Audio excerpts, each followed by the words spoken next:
राधे राधे, जय श्री कृष्ण भक्तों। आप सभी को इंदिरा एकादशी की हार्दिक शुभकामनाएं। इंदिरा एकादशी हिंदू धर्म में विशेष महत्व रखने वाली एकादशियों में से एक है, जो पितृपक्ष में आती है। यह व्रत पापों के नाश और पितरों की आत्मा की शांति के लिए अत्यंत लाभदायी माना जाता है। इंदिरा एकादशी का व्रत करने से व्यक्ति न केवल अपने पितरों को मोक्ष दिलाने में समर्थ होता है, बल्कि स्वयं भी मोक्ष प्राप्ति की दिशा की ओर अग्रसर होता है।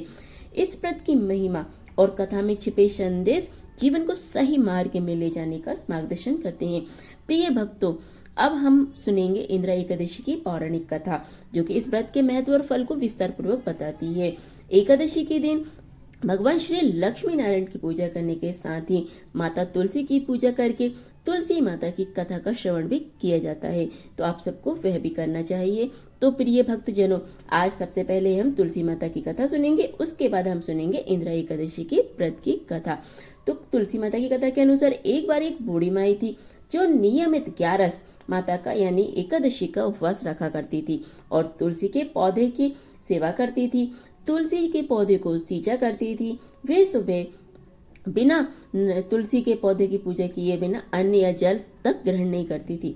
जब भी वह बूढ़ी माई तुलसी के पौधे को सींचती तो तुलसी माता से कहती कि हे तुलसी माता, सत की दाता, मैं तेरा विरवा सींचती हूँ। मुझे बहू दे, पीले रंग की धोती दे, मीठा ग्रास दे, बैकुंठ में वास दे, अच्छी मौत दे, चंदन का काट दे, अच्छा राज दे, खाने को दाल भात दे, और 11 के दिन कृष्ण का कांधा दे।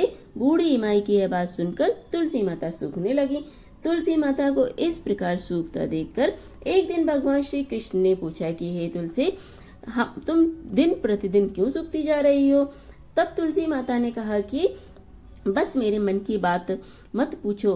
प्रभु भगवान कहने लगे कि मैं नहीं पूछूंगा तो कौन पूछेगा? तब तुलसी माता कहती हैं कि हे प्रभु, एक बूढ़ी माई आती है और अपनी बात कहकर चली जाती है। मैं उनकी सारी बातें तो पूरी कर देती हूँ, लेकिन कृष्ण का कांधा कहाँ से लाऊंगी?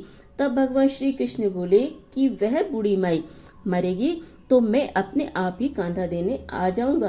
तुम बूढ़ी माई से यह बात कह देना।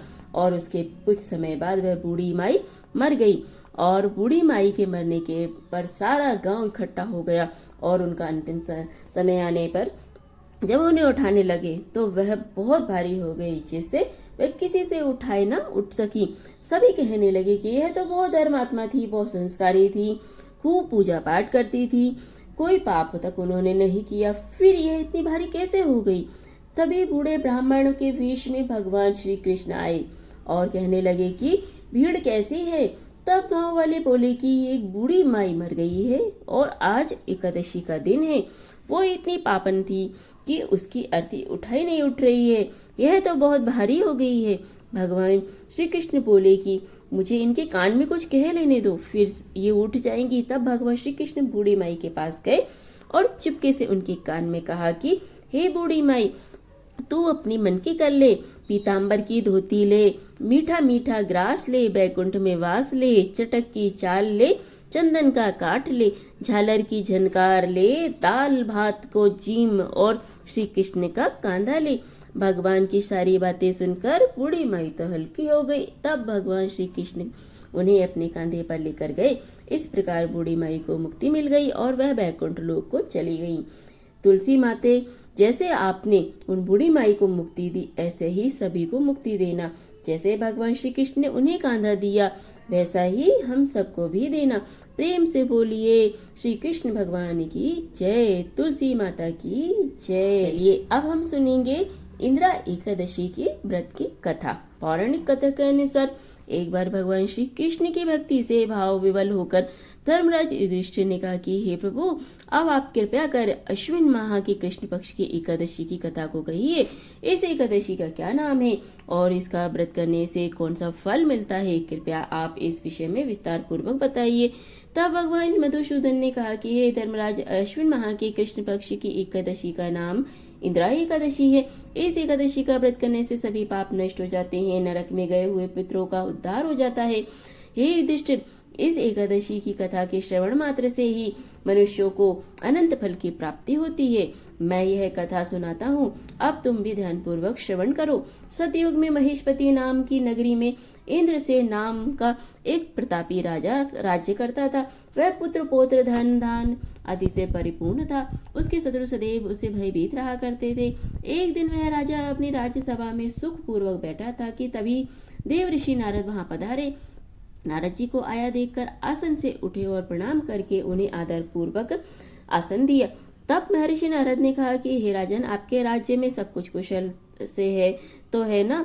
मैं आपकी धर्मपरायणता देखकर अत्यंत प्रसन्न हूँ। राजा ने कहा कि हे देव ऋषि, आपकी कृपा से मेरे राज्य में सब कुछ कुशल पूर्वक है और आपकी कृपा से मेरे सभी यज्ञ कर्म आदि सफल हो गए हैं। महर्षि, अब आप कृपा करें यह बताइए कि आपका यहाँ पर आगमन किस उद्देश्य से हुआ है? बताइए, मैं आपकी क्या सेवा करूं? तब महर्षि नारद ने कहा कि हे राजन, मुझे एक महान विस्मय हो रहा है कि एक बार मैं जब ब्रह्मलोक में यमलोक गया था, मैंने यमराज की सभा से तुम्हारे पिता को बैठे देखा था। तुम्हारे पिता महान ज्ञानी, दानी और धर्मात्मा थे, मगर एकादशी के व्रत के बिगड़ जाने के कारण वह यमलोक को गए और तुम्हारे पिता ने तुम्हारे लिए एक संदेश भिजवाया है। यह जानकर राजा बड़ा व्याकुल हो उठे और फिर उन्होंने हाथ जोड़कर विनम्र भाव से पूछा कि क्या संदेश है? देव ऋषि, कृपया कर यथाशीघ्र कहिए। तब देव ऋषि नारद ने कहा कि राजन, तुम्हारे पिता ने कहा है कि मैं देव ऋषि, आप मेरे पुत्र इंद्रसेन को, जो कि महिष्मति नगरी का राजा है, उसके पास जाकर एक संदेश देने की कृपा करें कि मेरे किसी पूर्व जन्म के बुरे कर्म के कारण ही मुझे यह लोक मिला है। यदि मेरा पुत्र अश्विन माह की कृष्ण पक्ष की इंद्रा एकादशी का व्रत करे और उस व्रत के फल को मुझे दे दे तो मेरी मुक्ति हो जाए और मैं भी इस लोक से छूटकर स्वर्ग लोक में वास कर सकूं। इंद्रसेन को अपने पिता के यमलोक में पड़े होने की बात सुनकर महान दुख हुआ और उन्होंने नारद जी से कहा कि हे देव ऋषि, यह तो बड़े दुख का समाचार है कि मेरे पिता यमलोक में पड़े हैं। मैं उनकी मुक्ति का उपाय अवश्य करूंगा। आप मुझे इंद्रा एकादशी व्रत का विधान बताने की कृपा करें। आप तब देवऋषि नारद जी ने कहा कि राजन, अश्विन माह की कृष्ण पक्ष की 10वीं तिथि के दिन प्रातः काल श्रद्धा पूर्वक स्नान करना चाहिए। इसके बाद दोपहर को भी स्नान करना चाहिए। उस समय जल से निकलकर श्रद्धा पूर्वक पितरों का श्राद्ध करें और उस दिन केवल एक समय भोजन करें और रात्रि को पृथ्वी पर शयन करें। इसके दूसरे दिन अर्थात एकादशी के दिन नित्य कर्मों से निवृत्त होकर स्नान आदि के उपरांत भक्ति पूर्वक व्रत को धारण करें और इस प्रकार संकल्प करें कि मैं आज का यह निराहार रहूंगा, सभी भोगों को त्याग कर दूंगा। इसके उपरांत अगले दिन भोजन ग्रहण करूंगा। हे प्रभु श्री लक्ष्मी नारायण, आप मेरी रक्षा करने वाले हैं, आप मेरे उस उपवास को संपूर्ण कराइए। इस प्रकार आचरण करके दोपहर को श्री शालिग्राम की प्रतिमा को स्थापित करें और ब्राह्मण को बुलाकर भोजन कराएं और उन्हें यथासंभव दक्षिणा भोजन दे और भोजन का कुछ हिस्सा गाय को अवश्य दें और भगवान विष्णु का धूप दीप निवेद आदि से पूजन करें। रात्रि को जागरण करें। इसके बाद द्वादशी के दिन मौन रहकर बंधु बांधव सहित भोजन करें। इसके बाद राजन, यह इंद्रा एकादशी के व्रत की विधि है। यदि तुम आलस्य त्याग कर इस एकादशी का व्रत को करोगे तो तुम्हारे पिता अवश्य ही स्वर्ग के अधिकारी बन जाएंगे। नारद जी राजा को सब विधान समझाकर आलोक हो गए। राजा ने इंद्रा एकादशी के आने पर उसका विधान पूर्वक व्रत किया। बंधु बांधव सहित इस व्रत को करने से आकाश से पुष्पों की वर्षा हुई और राजा के पिता यमलोक के रथ पर चढ़कर स्वर्ग को चले गए। इस एकादशी के प्रभाव से राजा इंद्रसेन भी लोक में सुख भोग कर अंत में स्वर्ग लोक को गए। भगवान श्री कृष्ण ने कहा कि हे धर्मराज, ये मैंने तुम्हारे सामने इंद्रा एकादशी के महत्व का वर्णन किया है। इस कथा के पढ़ने और सुनने मात्र से ही सभी पापों का शमन हो जाता है और अंत में मनुष्य स्वर्ग लोक का अधिकारी बनता है। कथा का सार यह है कि मनुष्य को जो भी प्रण करे उसे चाहिए कि वह उस प्रण को तन मन और धन से पूरा जरूर करे। किसी भी कार्य का प्रण करके उसे तोड़ना या भूलना नहीं चाहिए। यह थी इंद्रा एकादशी की व्रत कथा। बोलिए सभी प्रेम से मिलकर बोलिए हरे कृष्णा, जय श्री कृष्णा, जय लक्ष्मी नारायण।